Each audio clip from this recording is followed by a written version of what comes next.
그 아이들이 장성함에 에서는 익숙한 사냥꾼이었으므로 들 사람이 되고 야곱은 조용한 사람이었으므로 장막에 거주하니 이삭은 에서가 사냥한 고기를 좋아하므로 그를 사랑하고 리브가는 야곱을 사랑하였더라. 야곱이 죽을 쏘었더니 에서가 들에서 돌아와 심히 피곤하여 야곱에게 이르되 내가 피곤하니 그 붉은 것을 내게 먹게 하라 한지라. 그러므로 에서의 별명은 에돔이더라. 야곱이 이르되 형의 장자의 명분을 오늘 내게 팔라. 에서가 이르되 내가 죽게 되었으니 이 장자의 명분이 내게 무엇이 유익하리요. 야곱이 이르되 오늘 내게 맹세하라. 에서가 맹세하고 장자의 명분을 야곱에게 판지라. 야곱이 떡과 팥죽을 에서에게 주매 에서가 먹으며 마시고 일어나 갔으니 에서가 장자의 명분을 가볍게 여김이었더라. 오늘 본문에 나오는 에서와 야곱 사건은 경건한 그리스도인들에게 적지 않은 의문을 던지는 그러한 사건입니다. 이런 질문입니다. 왜 하나님께서는 순진하고 정직한 에서를 축복하지 아니하시고 꾀보였고 거짓말쟁이였던 야곱을 선택하시고 야곱을 축복하셨을까 하는 문제인 것입니다. 이 문제는 하나님의 공의로우심과 하나님의 선하심을 믿는 그리스도인들에게 매우 당혹스러운 문제인 것입니다. 왜 하나님께서는 에서를 선택하지 아니하시고 야곱을 선택하셨을까 하는 이 질문에 대답하기 위해서는 에서와 야곱 이야기를 성경적으로 정확하게 보는 것이 중요합니다. 이삭은 나이 40이 되어서 리브가를 아내로 맞이했습니다. 그리고 20년 동안 자식이 없이 살았습니다. 이삭과 그 아내 리브가가 하나님 앞에 눈물로 기도했고 하나님께서는 그 응답의 결과로 나이 60이 되어서 아들을 얻게 되었는데 하나님이 허락해 주셨는데 쌍둥이를 얻게 되었습니다. 그런데 리브가의 태 속에 있었던 두 아들들은 서로 먼저 어머니 뱃속에서 나오겠다고 어머니의 복중에서부터 싸움을 하였다고 성경은 기록하고 있습니다. 그렇게 이 아이들은 어머니 뱃속에서 다투다가 에서가 먼저 태어났고 그 에서의 발꿈치를 붙잡고 그 동생 야곱이 태어나게 되었습니다. 다시 말하면 그들의 인생이 시작되기도 전에 생존 경쟁을 하게 된 것이고 에서가 이겼다는 말을 의미하는 것입니다. 에서는 건강하고 튼튼한 사람이었습니다. 잘생긴 외모를 가지고 있었고요. 늘 들러다니며 사냥을 좋아하는 사람이었습니다. 그리고 그 사냥한 고기를 가지고 와서 늘 식구들을 즐겁게 해준 아주 호탕한 그런 사나이였었습니다. 이에 비해서 야곱은 내성적이고 수줍음을 많이 타는 사람이었습니다. 그래서 그는 주로 집에 머물러 있으면서 어머니의 살림살이를 돕는 그런 사람이었습니다. 당연한 결과로 아버지는 에서를 좋아하고 어머니는 야곱을 좋아하게 되었습니다. 그렇게 그들이 자라다가 청년기를 지내던 어느 날 에서가 사냥을 나갔다가 아무것도 잡지 못하고 배가 고파서 돌아왔을 때 그는 동생 야곱이 만들고 있는 맛있는 팥죽 냄새를 맡게 됩니다. 동생에게 팥죽 한 그릇을 달라고 하자 이 간교한 야곱은 형의 배고픔을 이용해서 장자의 권한을 내게 넘기라고 이야기를 합니다. 에서는 너무나 배가 고픈 나머지 장자의 권리를 주고 그 팥죽을 받아서 먹었습니다. 물론 이것은 법적인 구속력이 없는 것이었지만 이와 같은 에서는 장자의 권리를 쉽게 내어줘 버리고 말았습니다. 세월이 많이 흘러서 아버지 이삭이 기력이 쇠약해지시고 그의 눈이 어두워지셔서 돌아가실 날이 얼마 남지 않게 되었습니다. 그러자 이삭은 그 당시의 전통을 따라 자기의 맏아들인 에서에게 그가 아버지 아브라함에게로부터 물려받은 모든 축복을 건네주기를 원했습니다. 그래서 에서에게 에서야 내가 밖에 나가서 사냥을 해서 고기를 가지고 별미를 만들어 와라. 그러면 내가 그것을 먹고 그 별미를 먹고 내가 축복하겠다. 그러자 에서가 기뻐하며 사냥터로 나갔고 그 모든 이야기를 들은 어머니가 둘째 아들 야곱에게 이야기를 합니다. 야곱아, 이 축복은 내가 받아야 되는 것이다. 내가 그러니 에서인 척하고 들어가서 축복을 받거라. 내 아버지의 눈이 어두워져 사람을 잘 알아보지 못하시니 내가 에서라고 그리고 와서 축복을 받아라. 내가 염소 새끼 한 마리를 잘 요리해서 줄 테니 이것을 가지고 빨리 들어가거라. 야곱이 머뭇거리면서 말을 합니다. 형은 털이 많은 사람이고 나는 털이 없는 사람이지 않습니까? 아버지가 나를 만져보시면 쉽게 알 텐데 어떻게 하겠습니까? 그거 팔에 염소털 붙이면 되지 않겠느냐? 이렇게 어머니와 둘째 아들이 공모해서 늙고 병든 아버지를 속이고 축복을 가로챕니다. 그리고 에서가 그때 사냥한 고기로 음식을 만들어서 들어왔을 때 속은 것을 알고 이를 갑니다. 내가 인석을 그냥 두지 않겠다. 아버지가 돌아가시고 나면 내가 반드시 이 녀석의 생명을 취하겠다. 그가 이를 가는 모습을 보고 어머니 일부가는 야곱을 그 오라비 집으로 피신을 시키게 됩니다. 여기에서 우리는 한 가지 의문을 가지게 되는 것입니다. 하나님께서는 왜 야곱이 아버지를 그렇게 속이는 순간에 야곱에게 벼락을 내리지 아니하셨을까? 그리고 하나님께서는 가만히 계셨을까? 하나님은 공의 하나님이시고 거짓으로 하시는 진리 하나님이신데 아버지의 눈이 어둡다고 하는 약점을 이용해서 아버지를 속이는데 그 자리에서 왜 야곱에게 벼락을 치셔서 하나님의 공의로움과 하나님의 거룩함을 드러내지 아니하시고 왜 하나님은 가만히 계셨던 것인가 하는 질문을 하게 되는 것입니다. 먼저 이 질문에 정확한 대답을 하기 위해서는 에서와 야곱이라고 하는 사람이 어떤 사람인지를 살펴보아야 될 것입니다. 우리가 지금 이야기하는 것처럼 에서는 속에 꼬인 것이 없는 사람이요, 화통한 사람이었습니다. 그는 친구도 많은 사람이었고 좋은 체격도 가지고 있는 사람이었고 호탕을 가진 그런 사람이 에서였습니다. 부모님에게 인정을 받고 가는 곳마다 인기를 끄는 사나이다운 사나이, 호탕함을 가지고 있는 그런 사람이었고 아버지 이삭의 장자라고 하는 이름으로 늘 대우를 받는 사람이 에서였었습니다.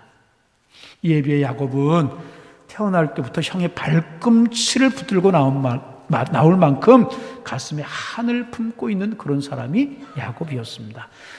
형처럼 육체적인 힘도 없었고 능력도 없었습니다. 어느 곳을 가든지 알아주는 사람이 없는 그런 존재였었습니다. 그러기에 그는 집에 있을 수밖에 없었고 어머니를 도우면서 어머니의 사랑을 받게 된 것이 유일한 그의 기쁨이었습니다. 그는 살아남기 위해서 형에게 지지 않기 위해서 자기의 존재를 부각시켜야만 되었었습니다. 그래서 그는 자기의 목적을 이루기 위해서 수단과 방법을 다 동원할 수밖에 없는 컴플렉스를 가지고 있는 사람이었습니다. 비겁한 사람이었고 교활한 사람이었습니다. 자기의 유익을 위해서는 수단과 방법을 가리지 않는 약삭빠른 여우와 같은 사람이 야곱이었습니다. 여러분 성경을 자세히 보면은요, 아버지를 속이고 축복을 받을 때도 하나님의 말씀을 어기잖아요. 성경은 분명히 앞을 보지 못하는 사람 악용하지 말라고 가르쳤고요, 거짓말하지 말라고, 부모를 공경하라고 가르치셨습니다. 야곱 다 무시했잖아요. 뿐만 아니라 아버지의 질문에 하나님의 이름을 팔아가면서 거짓말을 합니다. 아버지 이삭이 묻습니다. 에서야, 내가 너에게 사냥을 해서 그 사냥한 고기로 음식을 만들어 오라고 한 지 얼마 되지 않은데 벌써 짐승을 잡아서 요리를 만들어 왔느냐? 어머니가 만들어준 요리를 가지고 들어왔으니 빨리 들어올 수 있는 것 아니었겠습니까? 그러자 야곱은 천연덕스럽게 말을 합니다. 창세기 27장 20절에 보면 하나님의 이름을 팔아가면서 말을 합니다. 내가 아버지에게 효도를 하려고 했더니 하나님께 짐승을 빨리 만나서 빨리 잡게 하셨습니다. 하나님이 빨리 잡게 하셨어요? 그래서 그런 거예요. 새빨간 거짓말을 하면서 아버지를 속였습니다. 그런데 이런 그를 하나님께서는 심판하거나 처벌하지 아니하셨다는 것입니다. 당장 그 자리에서 심판하시고 죽이셔도 상관이 없을 것 같은데 하나님이 야곱이 고스란히 축복을 받게 하셨고요, 야곱에게 장자의 명분을 이어가게 하셨고요, 이스라엘이라고 하는 새로운 이름까지 그에게 주셨다는 것입니다. 왜였을까요? 왜 그랬을까요? 왜 하나님께서는 이런 불의한 선택을 하시고 야곱이 축복을 받게 하신 것입니까? 먼저 우리는 여기에서 하나님의 선택의 기준과 인간의 선택의 기준이 다르다는 것을 알 수가 있는 것입니다.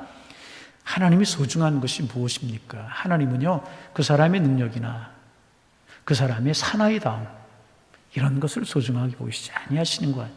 하나님이 소중하게 보시는 것은요, 삶의 적극성이라.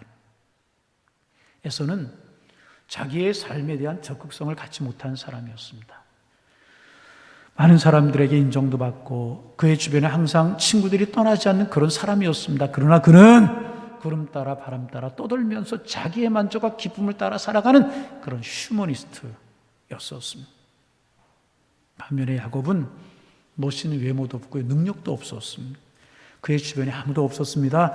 그러므로 성공해보고 싶었고 출세해보고 싶었고 잘 살아보고도 싶은 간절한 열망이 그에게 있었지만 그 열망을 이룰 수 있는 능력이 에서에게는 없었습니다. 그러기에 거짓과 교활한 방법으로 그것을 풀었던 것입니다. 그리고 그것은요, 틀림없이 우리의 관점으로, 사람의 관점으로 볼 때 틀림없이 그것은 잘못된 것이었었습니다. 그러나 하나님께서는 그것을 작게 보신 것입니다. 하나님께서는 작게 보셨고요, 하나님께서 크게 보신 것은요, 그렇게 해서라도 잘 살아보려고 하는 야곱의 적극적인 자세를 보신 것입니다. 여러분, 장자의 명분이라고 하는 것은 기득권을 말하는 것입니다. 아버지의 재산과 명예를 다 물려받을 수 있는 권리를 가지는 특권을 말하는, 이게 장자의 명분입니다. 그러나 능력이 있었고 갖출 것을 다 갖추었던 에서에게 있어서 장자의 권한은 별 의미가 없었습니다. 그러나 야곱은 잘 살고 싶은 마음, 인정받고 싶은 마음이 너무나도 간절했던 사람입니다. 그래서 그는 수단과 방법을 가리지 않고 살아도 내 삶을 한번 잘 살아보겠다고 하는 열정과 열망이 있었던 것입니다. 그리고 하나님은 그 열정과 열망을 우선적으로 보셨다는. 여러분, 예수님께서 공생의 사역을 시작하기 전에 12명의 제자들을 택하셨습니다. 그들 어떤 사람들이었습니까? 명문대학 출신이었고 좋은 가문의 사람들이었고 아름다운 외모를 가진 사람들이었습니까? 그렇지 않았던 것 같아요. 그렇지 못했지만 목마름이 있는 사람들, 열정을 가진 사람들이 제자들이었던 거예요. 베드로 보세요. 그게 열정이 있었잖아요. 뜨거움이 있었잖아요. 여러분, 마태복음 25장에 보면 주인이 3명의 종을 불러서 한 종에게 5달란트, 또 한 종에게 2달란트, 나머지 한 사람이 1달란트를 주고 먼 길을 떠나가게 됩니다. 열심히 일을 하라고. 그리고 떠나가요. 그리고 얼마 만에 시간이 있다가 돌아왔더니 5달란트 맡았던 주인은 5달란트를 열심히 열정적으로 삶을 살아서 5달란트를 남겼고, 2달란트 받았던 종도 열심히 살아서 2달란트를 남겼습니다. 그들을 칭찬합니다. 1달란트 받았던 사람이 와서 땅에 묻었다가 그것을 주인에게 그대로 돌려주면서 말합니다. 당신은 굳은 사람인 줄 내가 알았기에 내가 함부로 할 수가 없었다고. 그 말의 주인은 그 종을 책망하면서 이렇게 이야기합니다. 악하고 게으른 종아. 악하고 게으른 종아. 여러분, 1달란트 가져왔으면 악한 것 아니잖아요. 떼먹지 않았잖아요. 그대로 가지고 왔잖아요. 그러면 게으르다고 하는 말만 하면 되지 왜 악하다고 하는 말까지 주인이 이 종에게 했겠습니까? 주인은요, 그 종의 마음속에 있는 교만함을 보시는 것입니다. 그의 마음에는 자기가 5달란트 받지 못했던 것에 대한 섭섭함이 있었습니다. 내가 저들보다 뭐가 부족해서 주인은 나에게 1달란트만 맡겼을까? 불만이 있고 불평이 있었어요. 그것에 대한 책망이었던 것입니다. 그래서 악하고 게으른 종이라고 책망하신 것입니다. 여러분, 우리 주님은요, 작은 것이라고 소홀히 여기는 사람 함께 하시는 분이 아니시고요, 작은 것일지라도 소중히 여기고 최선을 다하는 열정의 사람을 들어서 자기의 일을 이루어 나가시는 분이시라는 것입니다. 그래서 하나님께서는 야곱을 들어서 사용하신 것이라. 두 번째, 하나님께서 이런 야곱을 들어서 쓰셨던 또 하나의 이유가 있었습니다. 야곱은 예배하는 사람이었다는 것입니다. 야곱의 인생을 보세요. 그는 가는 곳마다 단을 쌓았던 흔적이 있습니다.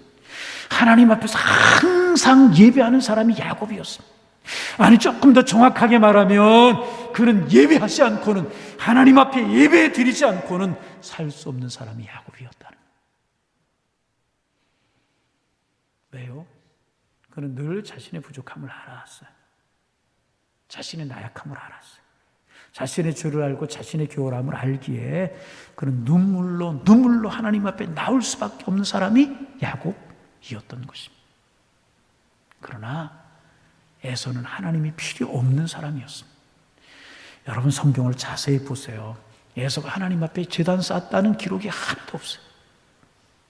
친구들이 있었고 호탕한 성격이 있었고 그에게는 꼬인 것이 없었고 특권이 있었지만은 자기 스스로에 의해 도취되어서 하나님을 찾을 필요가 없었던 사람이 에서였던 것입니다. 그러므로 에서는 한 번도 하나님을 찾지 않았어요. 하나님을 찾았다는 기록이 성경에 한 곳도 없습니다.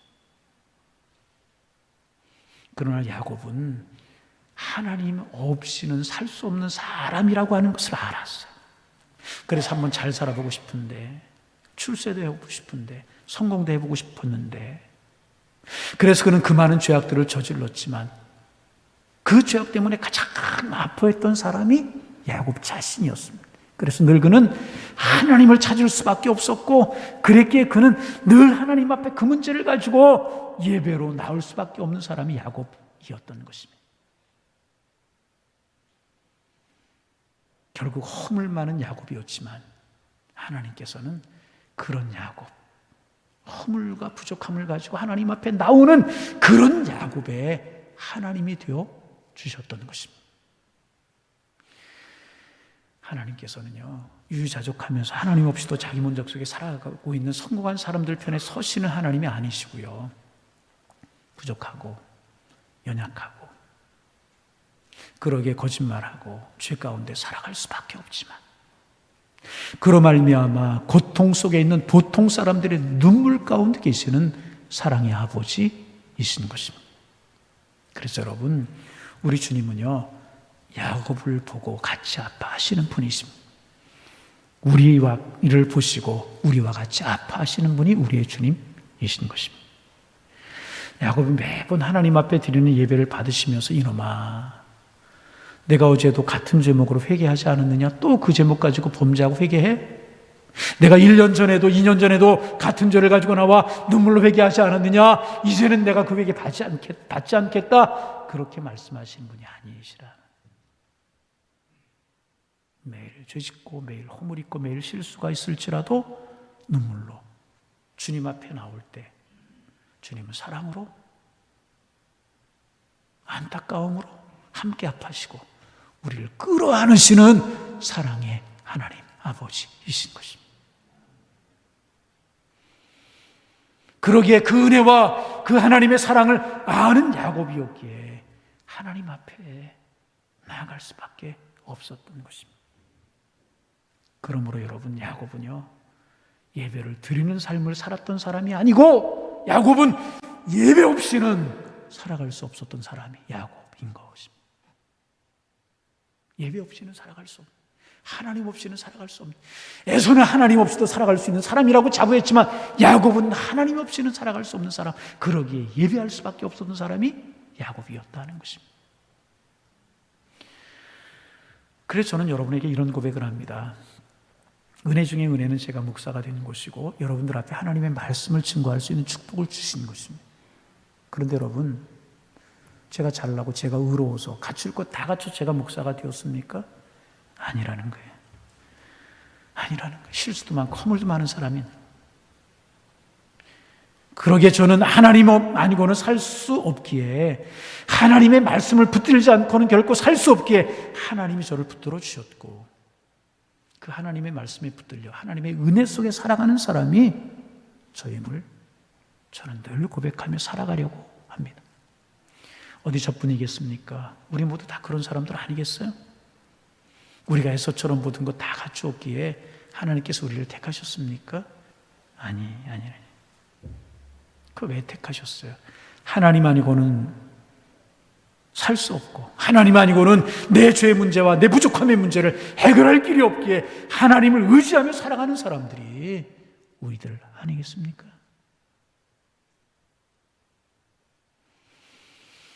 그러므로 성도 여러분, 아직도 내 의의를 가지고 하나님 앞에 살아가려고 하는 분이 계십니까? 자랑거리가 있어 당당한 분이 계십니까? 하나님 앞에 내어놓을 것이 있다고 당당하신 분이 계십니까? 그런 분들과 주님은 함께하지 아니하실 것입니다. 왜요? 우리 주님은 당당하고 회개할 것이 없는 에서의 하나님이 아니시고요, 늘 자신의 부족함이 너무나 크기에, 늘 자신의 추함이, 죄악됨이 너무나 크기에 하나님, 그러기에는 하나님 없이는 살 수 없어요. 그런 사람들 편에서 그런 분들과 함께 하시는 분이 우리의 주님이시라는 것입니다.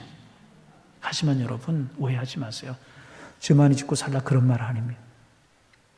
죄만이 짓는 것이 자랑이라는 얘기 아닌 것입니다. 반복적으로 죄를 짓는 사람 하나님이 들어 쓰신다, 그런 문제 아니라는 것입니다. 하나님 죄를 미워하세요. 그러나 하나님 앞에 삶의 열정을 가진 그런 사람을 택하셔서 그 죄 문제를 해결하게 하시고 그 죄 문제를 떨어버리시고 정결케 하신 후에 그 사람을 들어서 쓰시는 분이 하나님이신 것입니다. 야곱 보세요.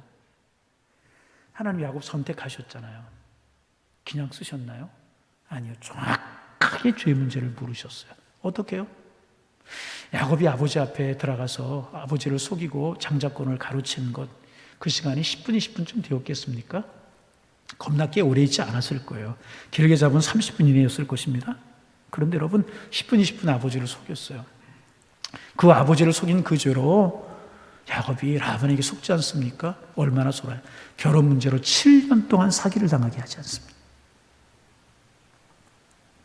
야곱의 재산, 아니 형 에서의 재산 야곱이 책복한 거 얼마나 될까요? 수십 년 후에 수십 배의 재물을 형님께 드리고 무릎을 꿇고 속죄를 청하게 하나님이 하시잖아요. 착하신 하나님. 여러분, 그렇습니다.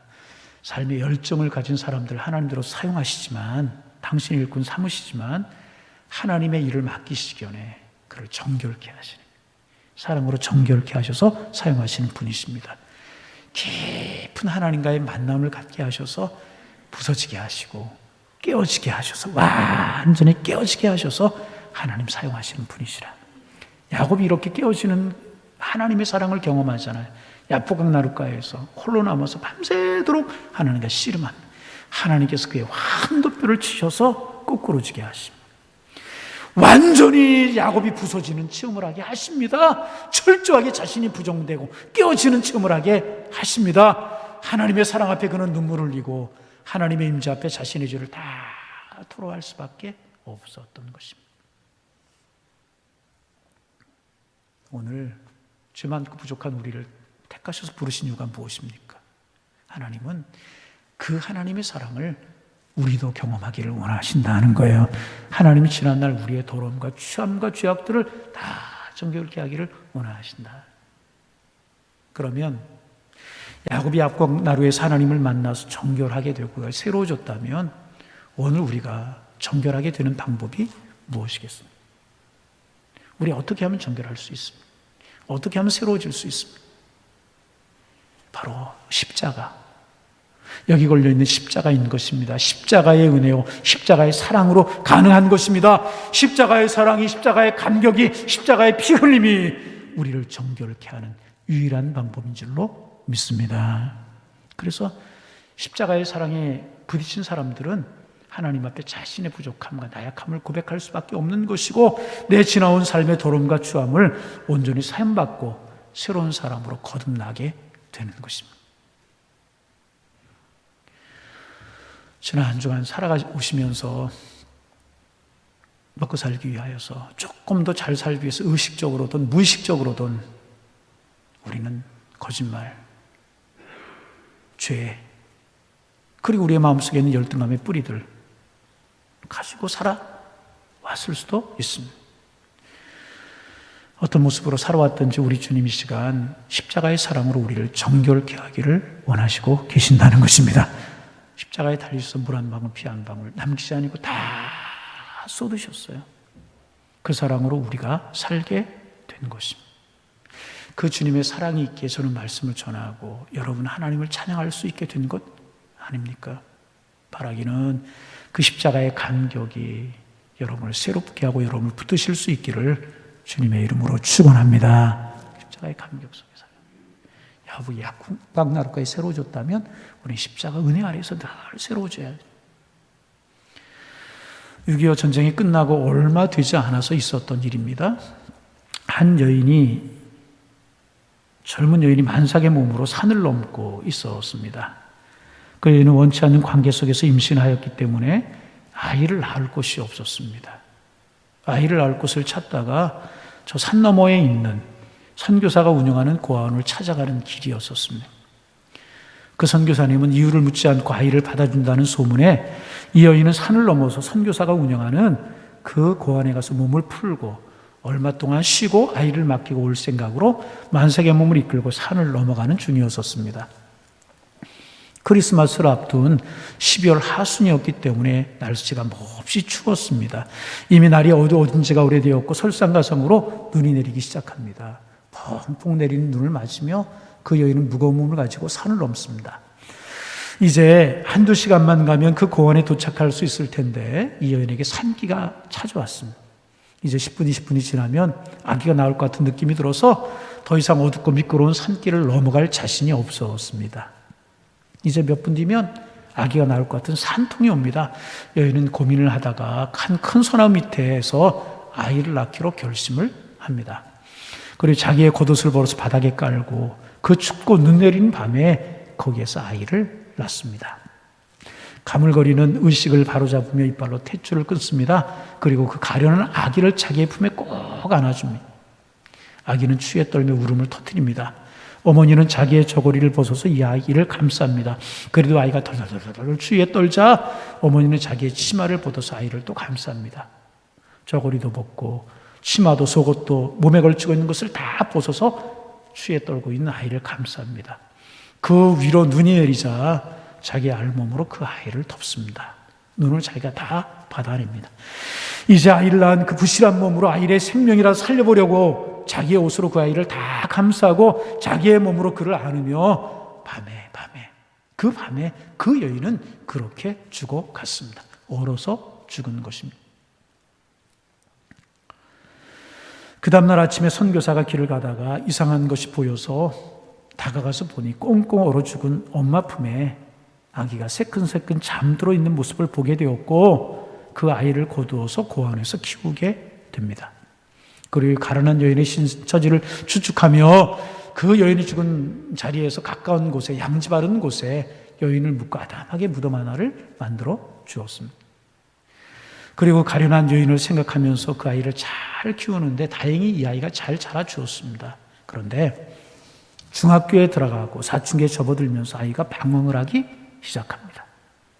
자기 어머니가 자기를 버렸다는 생각에 나는 아버지가 누구고 어머니가 누군지 모른다는 사실에 이 아이가 방황하기 시작합니다. 선교사님에게 대들고 우리 어머니가 누구냐고 알려달라고, 우리 어머니가 계신 곳이 어디냐고 주소를 알려달라고 소리를 지르며 아무 대답을 하지 아니하시는 선교사에게 욕을 하고 아이는 불량병들과 어울려 다닙니다. 술을 먹고 담배를 피우고 패싸움을 하고 방황합니다.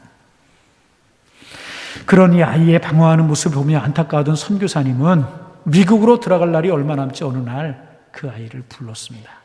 그리고 그 아이의 출생의 비밀을 알려주었습니다. 내가 내 어머니의 주소를 알려주지 못하는 이유가 여기 있단다. 너는 15년 전에 그렇게 태어난 아이였단다. 자신의 출생의 비밀한 이 소녀는 문을 걸어 잠그고 울기 시작합니다. 그렇게 죽은 어머니가 불쌍해서 울고 자신의 삶이 한탄스러워서 울고 그는 문을 걸어 잠그고 울고 또 옵니다. 그렇게 3일을 울고 문을 박차고 이 아이가 뛰어나가더라는 것입니다. 선교사님 부부가 걱정이 되어서 아이를 뒤따라갔더니 그는 어머니의 무덤으로 달려가더라. 무덤 앞에 가서 서더라는 것입니다. 그리고 아직도 춘 초봄인데 그는 그 어머니의 무덤 앞에 자신의 옷을 하나씩 벗어서 어머니의 무덤에 덮어주더라는, 겉옷도 하나씩 어머니의 무덤을 덮어주더라는, 그리고 알몸으로 그 어머니의 무덤 앞에 꿇어 앉고서는 이렇게 아들이 말하더랍니다. 어머니, 그때 이만큼 추우셨습니까? 어머니, 그때 이만큼 수치스러우셨습니까? 어머니, 이만큼 아프셨습니까? 이 못난 자식 살리기 위해서 어머니가 이 수치와 모욕과 아픔을 당하셨는데 나는 그 사실을 기억하지 못하고 알지도 못하고 지금까지 이렇게 살았습니다. 어머니, 이제는 내가 어머니 죽음 앞에 부끄럽지 않은 아들이 되기를 원합니다. 그날 그 소녀는 그 무덤 앞에서, 어머니 무덤 앞에서 새롭게 다시 태어났습니다. 열심히 공부하게 되었고 아름다운 청년으로, 그리고 아주 훌륭한 일꾼으로 성장하게 되었습니다. 사랑하는 성도 여러분, 우리 예수님 우리 위해 그렇게 죽으셨습니다. 물 한 방울 피 한 방울 남기지 아니하시고 그렇게 죽으셨습니다. 죄를 알지도 못하시는 그분이 우리의 이 거짓과 우리의 탐욕과 우리의 음란과 아직도 회개하지 못하는 우리의 이 죄악된 모습 때문에 예수님이 그렇게 십자가에서 죽으셨습니다. 살기 위해서, 출세하기 위해서, 성공하기 위해서 우리가 저질렀던 그 많은 거짓들, 그 많은 탐욕들, 그 많은 교만들 때문에 죄를 알지도 못하시고 죄와 상관없으시는 그분이 옷 벗기심을 당하였고 조롱과 수치를 당하셨고 선발에 못이 박혀 고난당하시고 죽임을 당하신 것입니다. 그리고 그분은요, 그 십자가에서 우리를 만나 주시기를 원하십니다. 그 십자가의 보혈 안에 우리가 새로워지기를 원하십니다. 이것이 바로 야곱을 부르시고 야곱을 택하셔서 당신의 사람을 만드시고 당신의 일꾼을 만드신 하나님의 선택의 비밀인 것입니다.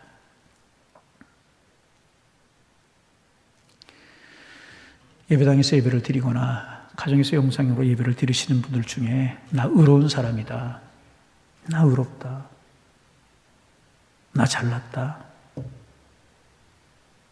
그렇게 이야기하는 분 계십니까? 우리들 중에 하나님 없이 살 수 있는 분이 계십니까?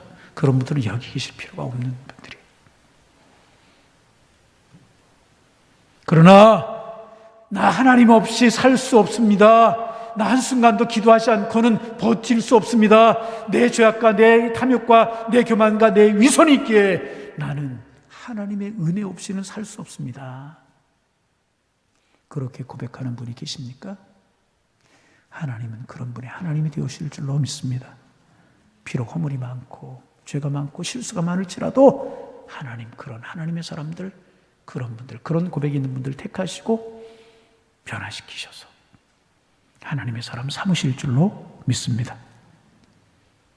야곱은요, 열등감 가지고 있었고 컴플렉스가 있었던 사람, 그럼에도 한번 잘 살아보려고 출세해보려고 몸부림쳤던 사람이 야곱이었습니다.